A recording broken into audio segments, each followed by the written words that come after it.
लोगों को कुछ मिला? नहीं सर, ऐसे तो नॉर्मली पता चल जाता है कि आग कैसे लगी, पर यहाँ पर तो कुछ पता ही नहीं चल रहा है कि आग लगी कैसे। अच्छा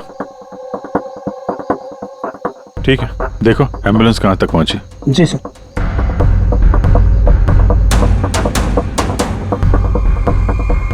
बहुत बुरी तरह से झुलस गया।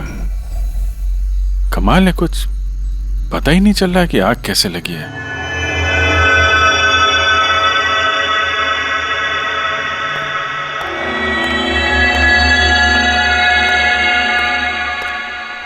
कैसे हुआ ये सब? सब कुछ तो बिल्कुल ठीक था, पता नहीं ये आग कहाँ से लग गई। इतने सारे लोगों की बद्दुआएं तो लगेंगी ना।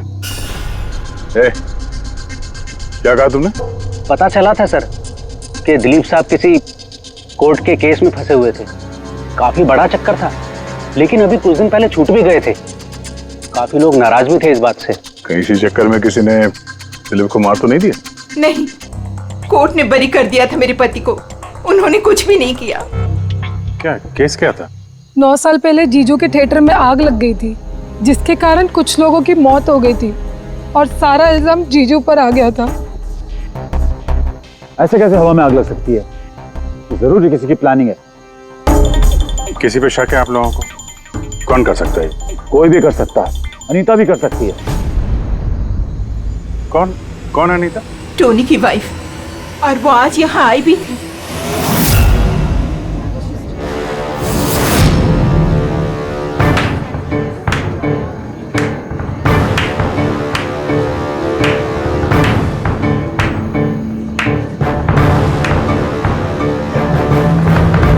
अनीता, दूसरों का घर बर्बाद करके अपने परिवार के साथ खुशियां मनाई जा रही हैं। वेरी गुड, वेरी गुड, वाह। लेकिन एक बात याद रखना, उन लोगों की तरह तुम भी तड़प तड़प के मरोगे। सिक्योरिटी! ए चुप! आवाज नीचे। निकालो उसको बाहर, निकालो!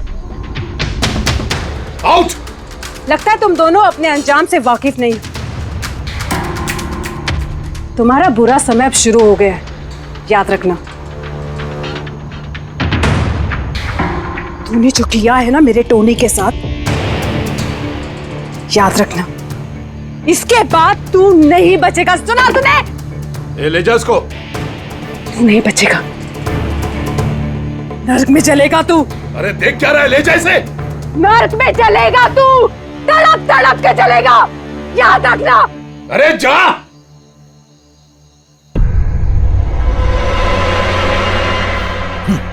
Let's enjoy Rohan. अरे भूल जाओ।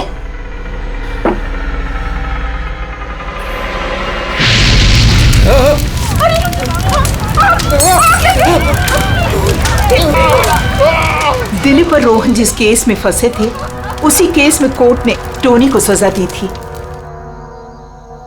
अच्छा, किस किस को पता था कि आप लोग यहाँ रेस्टोरेंट में आने वाले हैं? पता नहीं सर। अच्छा, दिलीप जी के आने से पहले इस चेयर के आसपास किसी को देखा था क्या? किसी अनजान आदमी को? नहीं सर, किसी को नहीं देखा सर। ये टेबल किसने रिजर्व किया था? दिलीप जी का फोन आया था, कह रहे थे कि हमारे लिए टेबल रिजर्व रखो। हमेशा यहीं बैठते थे, इसी टेबल इसी चेयर पर, रेगुलर कस्टमर थे हमारे। किसी को पहले से पता था कि दिलीप यहाँ इसी टेबल पे बैठेगा? सर, कुर्सी के पास तो ऐसी कोई चीज नहीं है जिससे आग लग सकती हो। कमाल की मिस्ट्री है यार। सीसीटीवी कैमरा,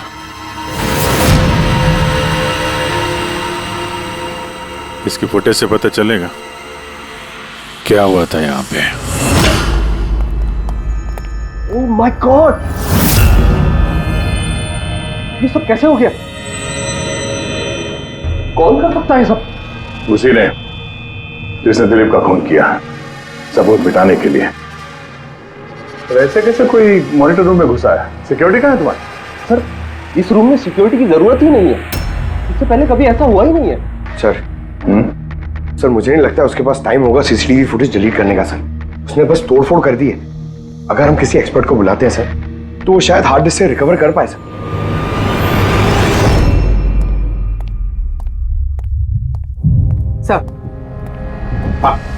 सर 9 साल पहले दिलीप और रोहन का एक थिएटर था जिसमें आग लग गई थी। एग्जिट और एंट्री डोर बंद होने की वजह से इस आग में 12 लोग जल के मर गए। विक्टिम्स की फैमिली ने केस किया तो इन्वेस्टिगेशन में पता चला कि उस वक्त एक गार्ड ड्यूटी पे था। हाँ, टोनी। हाँ सर कोर्ट में साबित हो गया कि टोनी ने बहुत शराब पी रखी थी और शराब के नशे में वो इतना धुत था कि वो इमरजेंसी एग्जिट भी खोल नहीं पाया। हाँ, बस टोनी की बीवी अनीता ये मानने को तैयार ही नहीं कि गलती टोनी की है। सर सिर्फ उसका ही नहीं, बहुत सारे न्यूज़पेपर आर्टिकल्स ने भी कोर्ट के इस फैसले के खिलाफ आवाज उठाई थी। जब ये हादसा हुआ था उस वक्त दिलीप और रोहन के खिलाफ सॉलिड एविडेंसेस थे, लेकिन फिर केस चलता रहा। 9 साल हो गए। कुछ विटनेसेस ने गवाही बदल दी और कुछ कंट्री से बाहर चले गए। सर, दिलीप और रोहन ने जरूर पैसे और पावर का इस्तेमाल किया होगा और यह बात टोनी को पता चल गई होगी। उसी ने भेजा होगा अनीता को दिलीप को मारने के लिए। पर फ्रेडी, जब अनीता वहां थी ही नहीं तो आग लगाई कैसे? नहीं, सिक्योरिटी वालों ने तो उसे बाहर निकाला था रेस्टोरेंट में से। ऐसी कौन सी चीज है जो अचानक आग लग सकती है? सर शायद डॉक्टर सालुंके हमारी मदद कर सके, या फिर अनीता।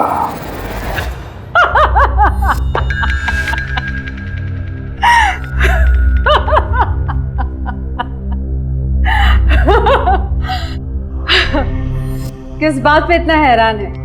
मेरी हंसी पे क्या दिलीप की मौत पे?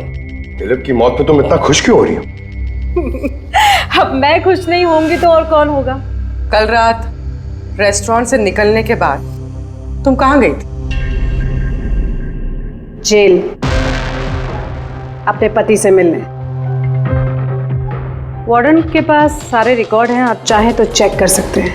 वो तो हम करेंगे, और ये भी कि आखिर तुमने वो आग लगाई कैसे? कोई काला जादू किया तुमने? दिलीप को अचानक आग कैसे लग गई? काला जादू आता तो जरूर करती, पर मैं बहुत खुश हूं। ये दिलीप भी उसी तरह तड़प तड़प के मरा है जिस तरह 9 साल पहले वो बेकसूर लोग मरे थे, जिसकी सजा मेरा पति टोनी भुगत रहा है। तुम ये कैसे कह सकती हो कि टोनी की गलती नहीं थी? तुम तो वहां थी नहीं। मैं वहां नहीं थी, लेकिन टोनी यहाँ था। उस दिन उसकी तबीयत खराब थी। उसने अपने मालिकों से, रोहन और दिलीप से कहा वो जल्दी घर आ गया आग लगने से पहले। गलती उन दोनों की थी। अरे पुराना दरवाजा ठीक ही नहीं करवाया, जिसके कारण वहां आग में वो लोग झुलस के रह गए। मेरे पति की गलती नहीं थी, उन दोनों की थी। तो बहुत गुस्सा आया होगा ना तुम्हें? दोनों को मारने का भी मन किया होगा? 12 लोग मरे हैं वहां। मुझसे कहीं ज्यादा गुस्सा उन लोगों के परिवार वालों को आया होगा, पर वो बहुत खुश होंगे अब दिलीप की मौत की खबर सुन के। बहुत खुश होंगे। वो लोग और भी खुश हो जाएंगे जब रोहन चल के मरेगा।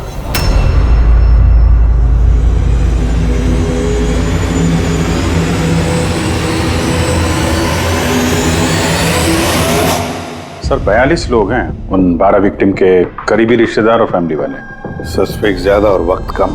सर सबसे पहले इन 42 लोगों में से उन लोगों के नाम हटा देते हैं जो कल दिलीप की मौत के वक्त शहर में नहीं थे। सर 9 साल हो गए इस बात को। शायद कितने लोग देश भी छोड़कर चले गए होंगे, और कुछ लोगों की मौत भी हो गई होगी। फिर भी पता तो लगाना ही पड़ेगा। देखो कितने लोग शहर में थे जब दिलीप की मौत हुई।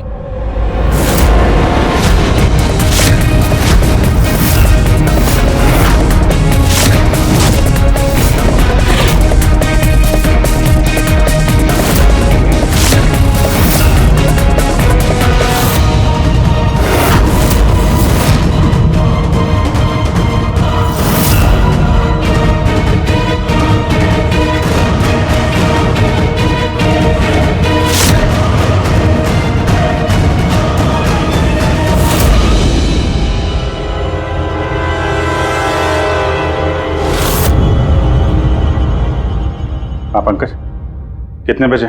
27 लोग हैं सर जो उस वक्त शहर में थे और उनके पास दिलीप को मारने की वजह थी। ठीक है, बुलाओ सबको ब्यूरो में, देखते हैं क्या कहानी सुनाते हैं ये लोग अपनी बेगुनाही की। जेम्स, तुम्हारे पिताजी 9 साल पहले थिएटर में लगी आग में जलकर मर गए, है ना? Yes sir. आपके हस्बैंड फिल्म अकेले देखने गए थे? उस दिन मैं बिजी थी, इसलिए वो अकेले ही चले गए। कल रात कहाँ पर थे तुम? सर मैं अपने फ्रेंड्स के साथ था। सर मैं पासपोर्ट ऑफिस गया था। उन दोनों को मैं ऐसे बच के नहीं जाने दूंगी। तो क्या किया तुमने? सोचा कि दिलीप से फेस टू फेस मिलूंगा और उससे पूछूंगा कि तुमने ऐसा क्यों किया। सर उसके बाद मैं अपने फ्रेंड के साथ घर पे गया। मैं अपनी वाइफ के साथ मॉल में था। सर आप मेरे फ्रेंड से पूछ सकते हैं। सर मैं उससे मिलता तो रेस्टोरेंट तक जिंदा नहीं पहुंच पाता। दिलीप को उसके किए की सजा मिल गई। मुझे मालूम चला रेस्टोरेंट से कि दिलीप के साथ क्या हुआ तो दिल को सुकून मिला सर। अब बचा रोहन, उसको भी उसके किए की सजा जरूर मिलेगी। अब इन 27 लोगों में से उन लोगों के नाम रहने दो जो घुमा फिरा के जवाब दे रहे थे और जिन्होंने अपने जवाब पहले से ही तैयार करके रखे थे।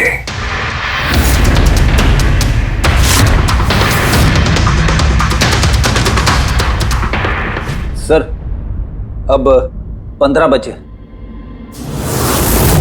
अब इन 15 लोगों को उस दिन के बारे में पूछते हैं जब 9 साल पहले थिएटर में आग लगी थी। देखते हैं किसे सबसे ज्यादा गुस्सा आता है, कौन मुंह फेर लेता है। सर मेरा भाई 10वीं पास हो गया था। उसने कहा पार्टी देनी है, दोस्तों को पिक्चर दिखाना है, पैसे दो। सर मैंने वो पैसे उसे दे दिए। काश वो पैसे मुझे उसे देने नहीं चाहिए थे सर। जिसने भी ये किया बहुत अच्छा किया। आज मैं खुश हूं, आज मैं बहुत खुश हूं।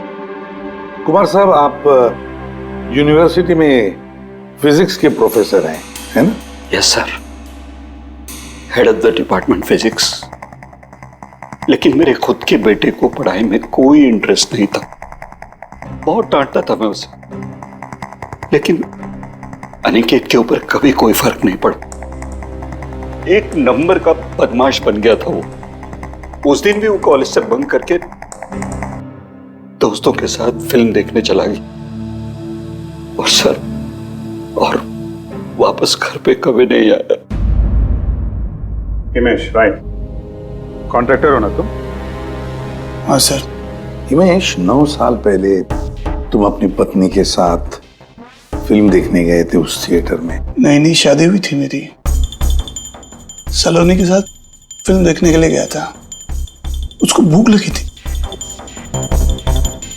मैं समोसे लेने के लिए बाहर गया। मैं वापस आया तो देखा वहां के दरवाजे लॉक हो गए थे।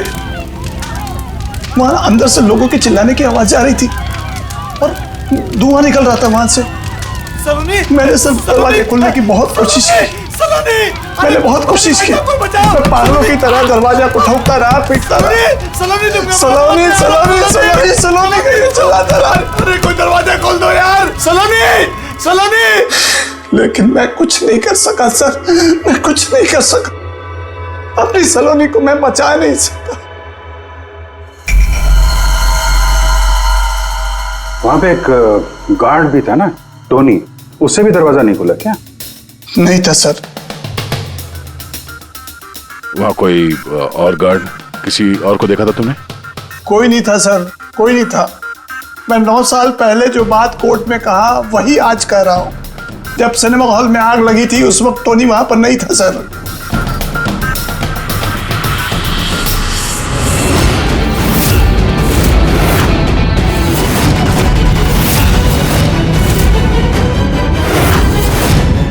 सर ये हैं हमारे फाइनल 15 सस्पेक्ट जो दिलीप को मार सकते हैं। सो कॉप्स कह रहे थे कि फायरमैन को भी पता नहीं चला कि आग का एग्जैक्टली सोर्स क्या था। उन लोगों को तो जनरली ढूंढ कर पता चल जाता है जाता है कि वहां पर ऐसी कौन सी चीज थी जो तुरंत आग पकड़ती है, लेकिन उन्हें पता नहीं चला। उन्हें पता नहीं चला। उन्हें इसलिए पता नहीं चला क्योंकि उस चीज की न तो कोई खुशबू थी न कोई रंग था। Exactly sir. मतलब अगर लिक्विड होता ना तो इस दिलीप को पता चलता जब वो चेयर पे बैठता, उसे फील होता। और अगर पाउडर होता तो हमें टेस्टिंग में पता चल जाता। इसका मतलब ये तो गैस, जिसका मतलब ये गैस है। गैस? तो इसीलिए उस फायरमैन को पता नहीं चला कि किस चीज से आग लगी है। इनफ्लेमेबल गैस बॉस, जिसे सिर्फ एक स्पार्क की जरूरत होती है आग पकड़ने के लिए। अच्छा, मुझे एक बात समझ में नहीं आ रही है। दिलीप इस कुर्सी पर बैठा था तो गैस कुर्सी पर आई कहां से? कुर्सी से ही। क्या? कुर्सी से? वो ऐसे बॉस, जिस चेयर पे ये दिलीप बैठा था उसके नीचे की तरफ किसी ने ज्वलनशील गैस का स्प्रे किया हुआ था। मरते वक्त दिलीप के कांटेक्ट में दो चीजें थी। एक तो ये चेयर जिस पे वो बैठा था और एक वाइन का ग्लास जो उसने हाथ में पकड़ा हुआ था। हमने ये दोनों चीजें चेक की तो इस चेयर के ऊपर से हमें इनफ्लेमेबल गैस के कुछ ट्रेसेस मिले।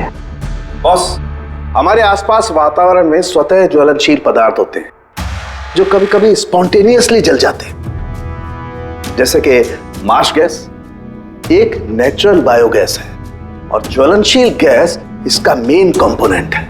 मतलब इनफ्लेमेबल गैस कभी भी हवा में ऐसे ही जल जाती है?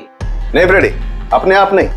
जब वातावरण में बहुत ज्यादा गर्मी पैदा हो जाती है और वो वातावरण की ऑक्सीजन के साथ मिल जाती है तो एक सुपर हाई टेम्परेचर का निर्माण होता है, जिसकी वजह से ये आग लगती है। लेकिन सालून साहब, वहां तो ऐसे कोई हाई टेम्परेचर वाली चीज थी नहीं। एग्जैक्टली, ऐसा कोई डायरेक्ट सोर्स नहीं था जिससे गर्मी पैदा हो सके बॉस।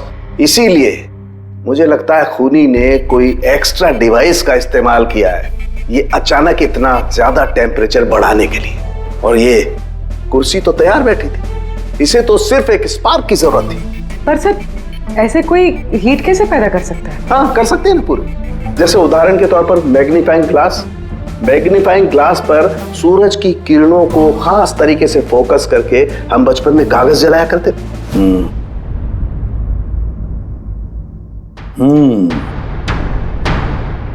लगता है इस रेस्टोरेंट में फिर से जाना पड़ेगा। पता लगाना पड़ेगा किस चीज से आग लगी है।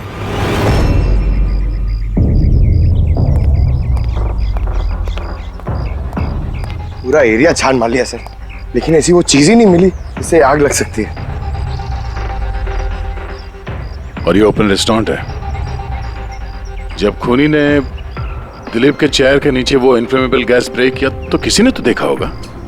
वही तो, चेयर में अपने आप आग लग गई और दिलीप चल के मर गया। किसी ने कुछ देखा नहीं और ना ही कोई सबूत हमारे सामने आ रहा है। सर, उस डेटा एक्सपर्ट ने सीसीटीवी फुटेज रिकवर कर ली है, आप देख सकते हैं सर। गुड, तुम लोग यार देख लो, तब तक मैं देखता हूँ यहाँ पे कुछ मिलता है क्या। सर, दिलीप और उसकी फैमिली के आने के 15 मिनट के पहले की फुटेज है ये।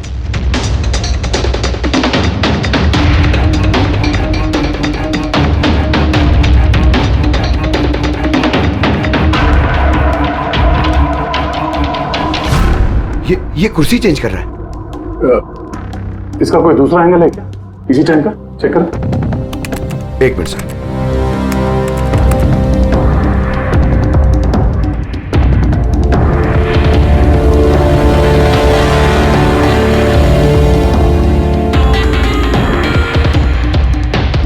ये कुर्सी के साथ क्या कर रहा है? गैस स्प्रे कर रहा है क्या? हाँ, उसने अपने चेयर पे गैस स्प्रे किया और उसने अपनी कुर्सी को उस कुर्सी से बदल दी जिस पे दिलीप बैठने वाला था।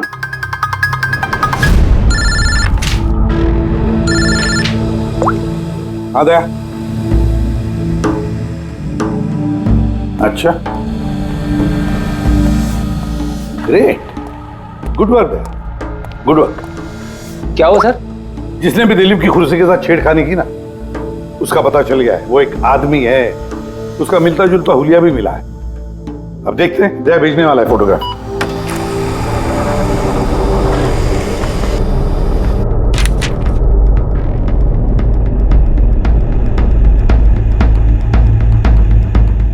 खूनी इन बचे लोगों में से ही कोई एक है,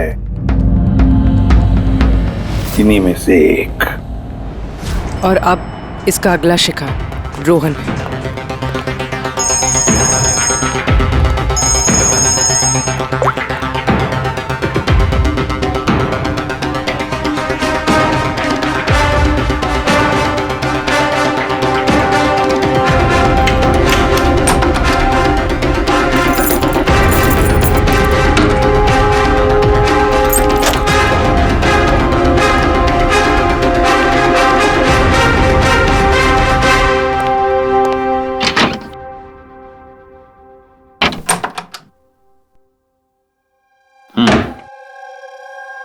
मुझे लगता है कोई मेरी और दिलीप की रिहाई से खुश नहीं है। मेरी जान को खतरा है यहाँ पर। I will talk to you later, bye. Sir everything is okay. All right, तुम यहीं पर रहना और किसी को भी अंदर मत आने देना। Be alert, okay? Okay sir.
बचाओ बचाओ,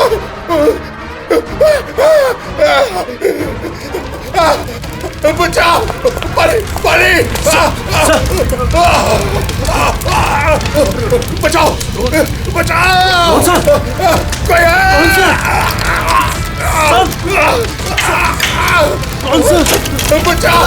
पानी पानी, कौन सा?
क्या हुआ यहाँ पर और कैसे?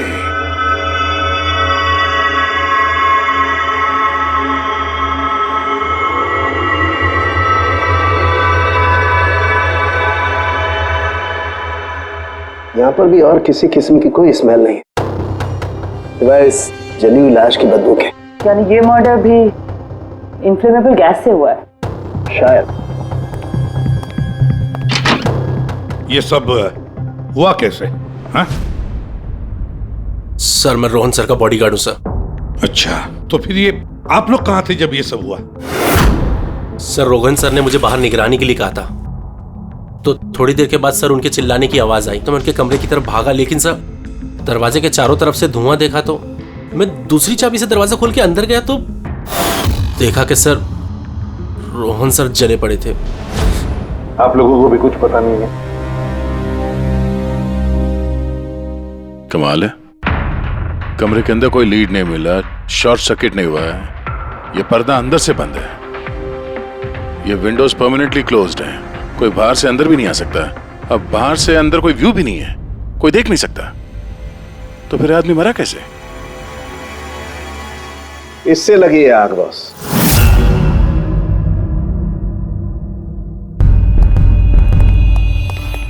ये इस चीज से ये है क्या सर?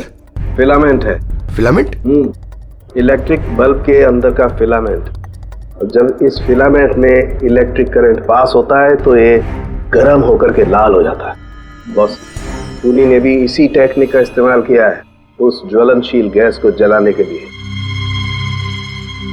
पर वहां रेस्टोरेंट में जहां पर दिलीप की मौत हुई थी, वहां पर तो हमें ऐसा कोई फिलामेंट वगैरह नहीं मिला।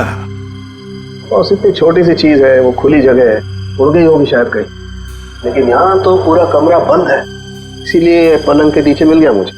लेकिन सर, फिलामेंट से करंट पास होने के लिए वायर्स का कोई ना कोई कनेक्शन तो होना चाहिए ना बेड तक। होगा, यही कहीं होगा जरूर। तो पूरा बेड चेक कर लिया हमने, कमरा चेक कर लिया, ऐसा तो यहाँ पे कुछ भी नहीं मिला सर। दया, वो दरवाजा कैसा? मैनेजर। Yes sir. वो दरवाजा कहाँ खुलता है? सर दूसरा रूम है जो इस रूम से कनेक्टेड है सर। अब वैसे ये रूम सील्ड रहता है, इसे कोई खोलता नहीं सर। खोलो दरवाजा। Yes sir. आइए सर।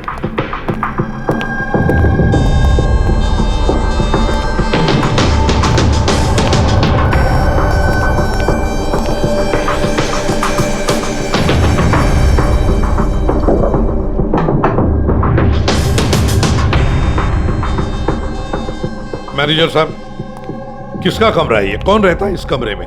गेस्ट है कोई सर, डिटेल्स चेक करनी पड़ेगी। मंगाओ। Okay sir.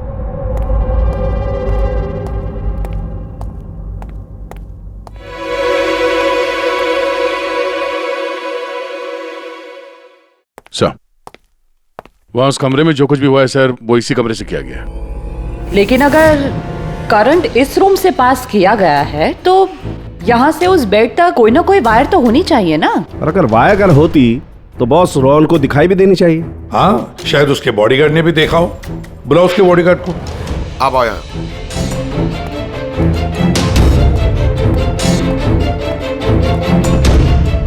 एक बात बताओ, जब तुम रोहन के कमरे में आए थे तब कोई वायर देखी या इस दरवाजे से उस कमरे में जाते हुए कुछ भी?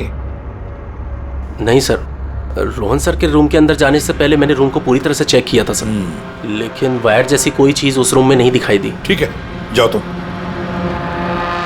जो कुछ भी हो दया, खूनी ने इसी दरवाजे का इस्तेमाल किया। इस दरवाजे से वो रोहन के इस कमरे में आया, उसने बेड पर इन्फ्लेमेबल गैस स्प्रे किया और किसी भी तरह से फिलामेंट को करंट दे दिया। बस फिलामेंट गर्म हो गई और इन्फ्लेमेबल गैस ने आग पकड़ ली, रोहन की मौत हो गई। बस एक बात पक्की है, ये जो कोई भी है उससे इलेक्ट्रिक और केमिकल्स की बहुत अच्छी जानकारी है। प्रोफेसर कुमार, फिजिक्स का प्रोफेसर कुमार, उससे बढ़कर और कौन जान सकता है इस सारे मामले में? दया, अच्छा, इस प्रोफेसर कुमार से मिल लो। अच्छा दया, मैं भी चलता हूं तुम्हारे साथ।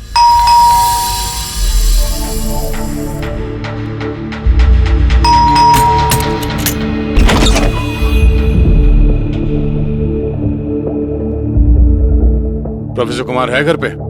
हाँ है, लेकिन आप लोग? सीआईडी। सीआईडी? सब ठीक तो है ना साहब? हाँ, उनसे कुछ पूछताछ कर दी है। कहाँ है वो? बाहर बच्चों को पढ़ा रहे हैं, मैं बुला के लाता हूँ। कोई बात नहीं, हम देखते हैं।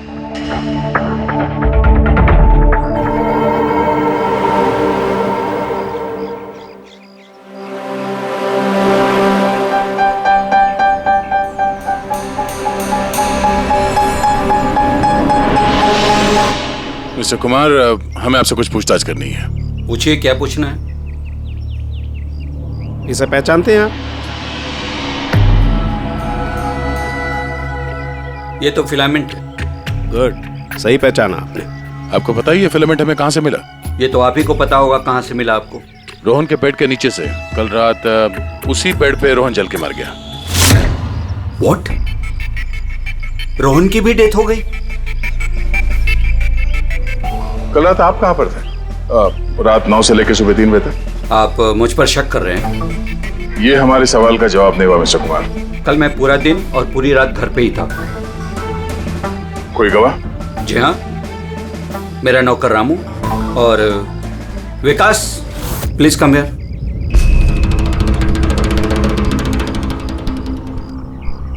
Yes sir. इन्हें बताओ मैं कल कहाँ था। सर हमारे एक्स्ट्रा क्लासेस ले रहे थे यहीं पे सर। कितने बजे से कितने बजे तक? सर शाम के 6 बजे से सुबह के 5:30 बजे तक। सर हमारे एग्जाम आने वाले हैं ना, तो हमने इस सर को रिक्वेस्ट किया था एक्स्ट्रा क्लासेस लेने के लिए। ठीक है सर, तुम जाओ बेटा। सर मेरे 5 स्टूडेंट्स और भी हैं जो कल सुबह 9 बजे से लेकर 5:30 बजे तक हमारे साथ थे। कहें तो उनको बुला लूं? ठीक है, अब मैं जा सकता हूं सर, बच्चों को पढ़ाना है। Please please. Thank you.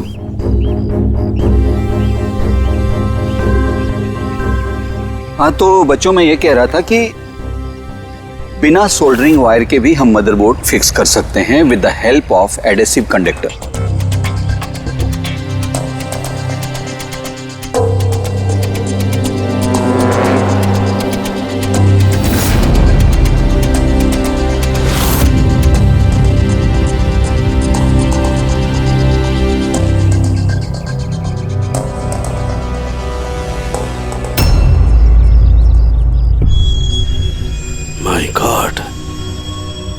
My God यार, ये क्या बात? क्या?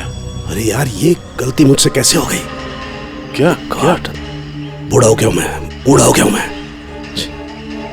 एक काम करो, 1 घंटे बाद फॉरेंसिक लैब में मिलो, कुछ बताऊंगा। 1 घंटे बाद। अरे वो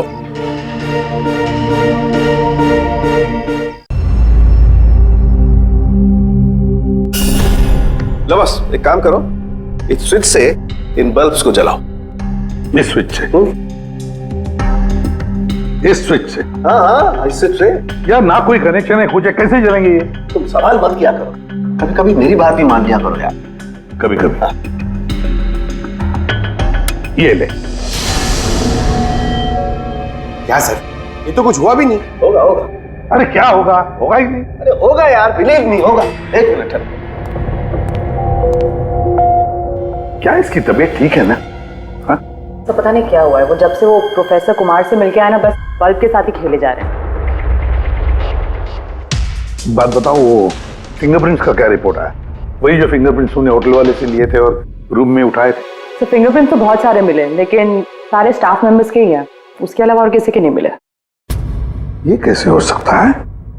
तो भाई साहब जरा इधर भी ध्यान दीजिए। हाँ हाँ, ध्यान है। हाँ।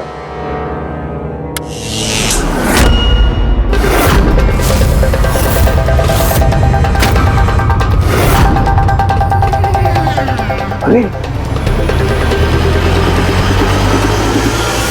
सर, ये बल्ब जलने कैसे लगे? क्या बात है सालुंके साहब, बिना वायर के सारे बल्ब जला दिए। लेकिन सालुंके साहब, ये सब आपने किया कैसे? ठीक वैसे ही हुआ ये फ्रेडी, जैसे कि खूनी ने किया था उस दिलीप की कुर्सी पे और रोहन के बेड पे। जादूगर सालुंखे, जरा साफ साफ बताइए, आपने ये किया कैसे? करंट क्या हवा में से आया? हवा में से नहीं आया बॉस, करंट आया है इलेक्ट्रिक पेंट के जरिए। Electric paint? हाँ, इलेक्ट्रिक पेंट। दरअसल बिजली के जो तार होते हैं वो मेटल के होते हैं, और metal is a good conductor of electricity, इसीलिए करंट उनमें से पास होकर के जाता है। ठीक इसी तरीके से कुछ पेंट भी होते हैं जिन्हें हम इलेक्ट्रिक पेंट कहते हैं, और ये भी गुड कंडक्टर ऑफ इलेक्ट्रिसिटी होते हैं। इनमें से भी इलेक्ट्रिसिटी पास हो सकती है, और कमाल की बात यह है कि ये किसी भी कलर में मिल सकते हैं। जो आसानी से किसी भी बैकग्राउंड में मर्ज भी हो सकते हैं। ओह, इसीलिए हमें होटल रूम में और रेस्टोरेंट में कुछ दिखा नहीं सर। Exactly that.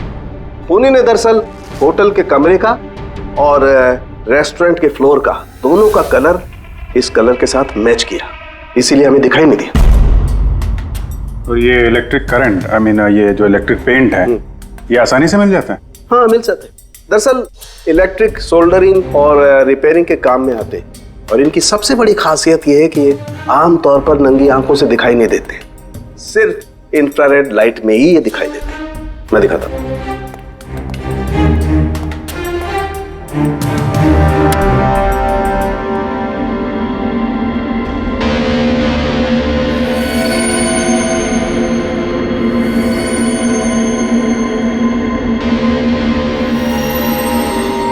देखा बॉस?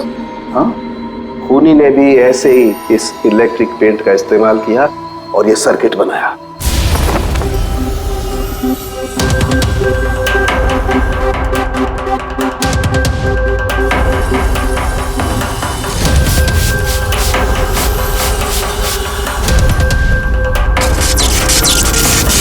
एक बात तो पक्की है, ये जो भी कोई है उसे इन सारी चीजों की पक्की जानकारी है। मगर सर, इनमें से खूनी कौन है? इस प्रोफेसर से तो मिल लिए सर, ये तो नहीं है। ये बंसी? बंसी तो एक क्लर्क है, और मुझे नहीं लगता कि एक क्लर्क को साइंस की इतनी जानकारी होगी। सर, इनमें से सबसे ज्यादा पढ़े लिखे तो ये प्रोफेसर ही लग रहे हैं। ये कोई ऐसा जो प्रोफेसर जितना इंटेलिजेंट तो नहीं है, लेकिन इसे इन सब चीजों की जानकारी है।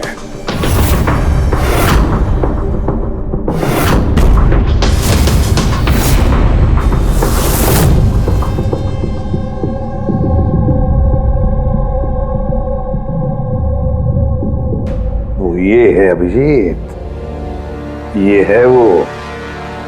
याद है क्या कहा था इसने, कि क्या काम करता?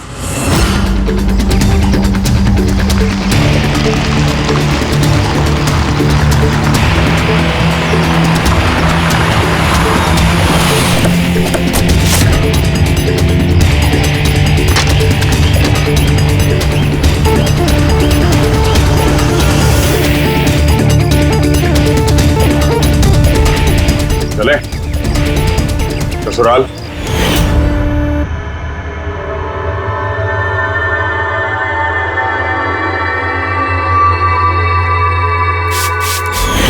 दिलीप और रोहन पर केस हुआ था, लेकिन मुझे मालूम था अपने पैसे और पावर के दम पर वो छूट जाएंगे। लेकिन उनके पास पैसा था तो मेरे पास दिमाग। कई महीनों तक उनका पीछा किया, वो कहां जाते हैं, क्या करते हैं, किससे मिलते हैं, सब कुछ। आखिर मैंने दोनों को मारने की तरकीब ढूंढ ही निकाली, इलेक्ट्रिक पेंट्स और सर्किट्स के जरिए। ये दोनों के बारे में मुझे अच्छी खासी जानकारी थी। बस दे दी दोनों को सजा, दोनों को मार दिया जिंदा जलाकर, जैसे उन्होंने मेरी सलोनी को मारा था। हिमेश,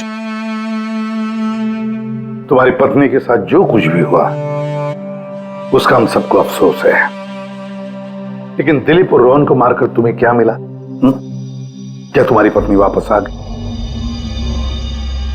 बदले की आग में तुमने 2 लोगों की जानें ली। कानून तुम्हें कभी माफ नहीं करेगा, तुम्हें कड़ी से कड़ी सजा होगी।